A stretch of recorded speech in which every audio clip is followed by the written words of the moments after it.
This is the perfect RIA, in case you didn't know.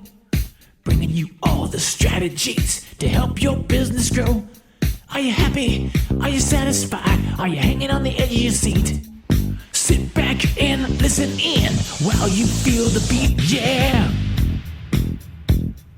Another myth bites the dust. Hello, TPR Nation. This is Amber Kuhn from the Perfect REA. Thank you for joining me on today's Follow-Up Friday.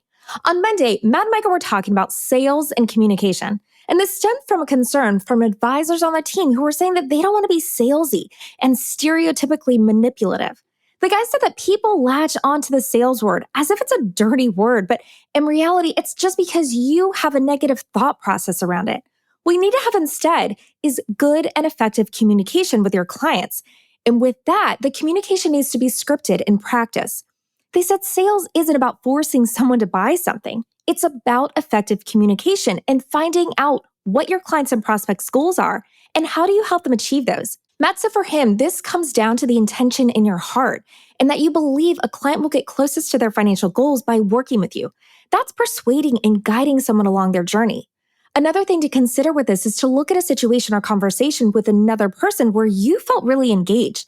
Then step out of that situation to see what was happening that caused that feeling. That could be how they're listening to you, how they made eye contact. And the true is same for reverse. If a situation was aggressive, how did you feel? From there, you can look to see where you're doing this in your practice.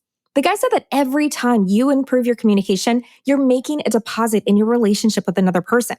One of Matt's mantras is that for every client, when he's meeting with them, it's their only client. So if you're looking to grow and improve your communication, Matt and Micah said it comes down to two big elements. The first is what's your process, and the second is how do you role play? A key point is also where you practice and how you do this. The guys will dress in a suit and tie as if it's the actual meeting, go into the conference room to practice start to finish. This allows them to get comfortable with their delivery in the same environment it'll actually take place. They said the better your role play is, the easier it'll be in the meeting. Matt and Micah then went into some techniques that they use in their meetings related to communication. They said everyone's favorite word is their own name. So look for ways that you can use someone's name when you're speaking to them. It seems like a small thing, but it matters. And it establishes more rapport and makes the client feel better.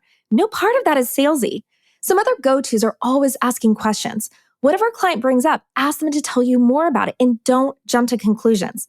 Not only does it show that you're interested, but it allows you to process what they're saying, and it allows you to address what the client is really focused on and motivating them and how serious they are about their question.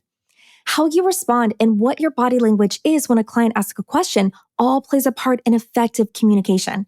Now, with the process, you want something that you're going to go through any time a client asks a question that isn't a yes or no type of question, how you're going to answer that, and make sure that you're consistent and comfortable with it. And the only way you get comfortable with it is by role-playing this with other advisors or team members and saying it out loud. And how often you role-play, the guy said, is dependent on how successful you want to be. Let's get into action items. Role-play. Pick a good role-playing partner and set ground rules for this. And then block out at least 2 hours a week where you're away from your desk outside of Surge where you're working on your communication. On Thursday, Jamie was diving into when your prospect meetings go wrong. She kicked off by saying that first, you need to have a properly built prospect process. And if you have this, then you shouldn't end up in a difficult or awkward situation with a prospect. Jamie then went through some terminology. So your CRM, which is your customer relationship management software, which is where anyone you've interacted with is documented along with notes on that interaction. This is where everything needs to live, and if it isn't documented, then it isn't done. Within the CRM that Shalansky and Associates uses, they have blueprints, which are the if, this, then that statements and scenarios, processes, which are repeatable steps that don't change, and tasks, which are one-off activities. With processes, Jamie said they're looking at them every year, every couple of years to see how they can improve efficiency, as well as maybe where they've missed a step.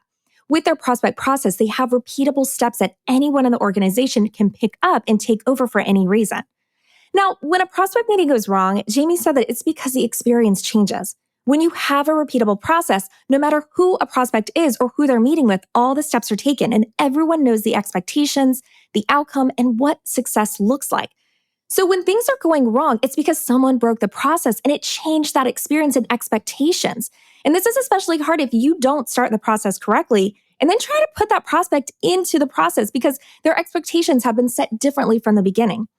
Other ways that prospect meetings go wrong are when a prospect wants to become a client, but you know they shouldn't and you bring them on anyway. When you're making those exceptions, and that usually happens for big accounts and for accounts with nothing. Jamie's talked a lot about the 3 Ps, which are a requirement for a client to be brought on, which are personable, productive, and profitable. Jamie said you don't have to bring someone on that you shouldn't. And when you do that, it becomes your highest risk. So listen to your intuition. Another way prospect meetings go wrong is when it's too salesy. And this ties into what Matt and Michael were talking about on Monday, but where you're focused on the transaction and money versus the value you can provide. And you can end up compromising because of the fear of having nothing. The last way Jamie shared these meetings can go wrong is when you have a pitch and miss and the prospect doesn't hire you. You could have a great productive meeting, but she said to remember that the world doesn't revolve around you. And if that prospect didn't hire you immediately, it's because they weren't ready to immediately make that commitment. But it doesn't mean that you should stop getting in front of them. Jamie wrapped up by sharing that if you're someone who's ready to charge for prospect meetings and you're wondering about the rules around it, she said they need to be typed out in a way that you would publish this on your website, such as who do you work best with, what are your hourly fees, and what are the circumstances for a refund. After the meeting at Shalansky & Associates, they'll ask if they answered all their questions. Then a week or 2 later, their relationship manager will reach out and ask if the prospect wants to move forward and if the meeting was valuable. If the answer is yes, then they assess the fee. If it's a no, then they refund it. If they do want to move forward, then they continue on with the onboarding process. Let's get into action items. Make sure you have blueprints, processes, and tasks defined for your practice. And if you don't, make sure that you spend 30 days figuring those out and also come up with a cadence for reviewing those processes. Consider whether you're going to charge fees. And lastly, make sure that you have a pitch and miss campaign. Before we go, TBR Nation, if you're ready to grow and dramatically impact your life and those around you and you want resources to help, reach out to us at lifestyle@theperfectRE.com or you can visit theperfectRE.com/grow.